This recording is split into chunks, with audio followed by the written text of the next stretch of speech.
Good morning. ఆంధ్రప్రదేశ్లో సముద్ర తీర ప్రాంతం ఉన్న విశాఖలో గూగుల్ సర్వర్ సెంటర్ ఏర్పాటుకు అనుకూలంగా ఉంటుందని CM Chandrababu Naidu Google Cloud CEO Thomas కురియన్కు సూచించారు.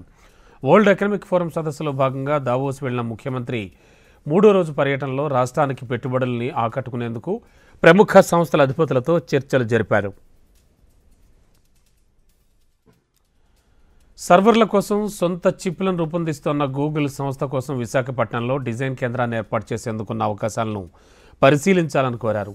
గూగుల్ క్లౌడ్ తన సర్వర్ సప్లై చైన్ అనుసంధానించేలా తయారీ యూనిట్ను ఏపీలో నెలకొల్పితే బాగుంటుందనే అభిప్రాయం వ్యక్తం చేశారు.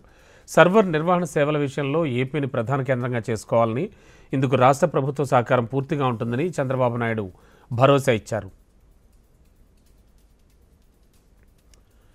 క్లౌడ్ ప్రొవైడర్లో ప్రపంచంలో మూడో అతిపెద్ద సంస్థ అయిన గూగుల్ క్లౌడ్ తన ప్లాట్ఫామ్ కింద ఇప్పటికే భారత్లోని ఢిల్లీ, ముంబైలో 2 క్లౌడ్ రీజియన్స్ ఏర్పాటు చేసింది.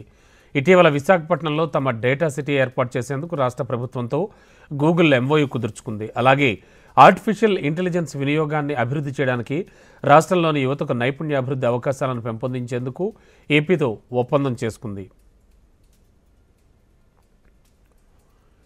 Petronas president group chief executive officer Muhammad తౌఫిక్తో ముఖ్యమంత్రి చంద్రబాబు చర్చలు జరిపారు.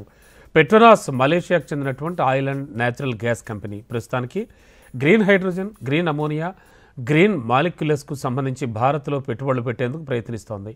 2030 కల్లా ఏడాదికి 5 మిలియన్ టన్నుల గ్రీన్ అమోనియా ఉత్పత్తి చేయాలనే లక్ష్యంగా పెట్టుకుంది. ఇందుకు సంబంధించి కాకినాడ ప్లాంట్లో 13,000 కోట్ల నుంచి 15,000 కోట్ల పెట్టుబడి పెట్టనుంది. పెట్రోకెమికల్ హబ్గా అవతరిస్తోన్న మూలపేటలో కూడా, అలాగే గ్లోబల్ కేబిలిటీ సెంటర్లోనూ పెట్టుబడులు పెట్టాల్సిందిగా మహమ్మద్ తౌఫిక్ను ముఖ్యమంత్రి చంద్రబాబు ఆహ్వానించారు.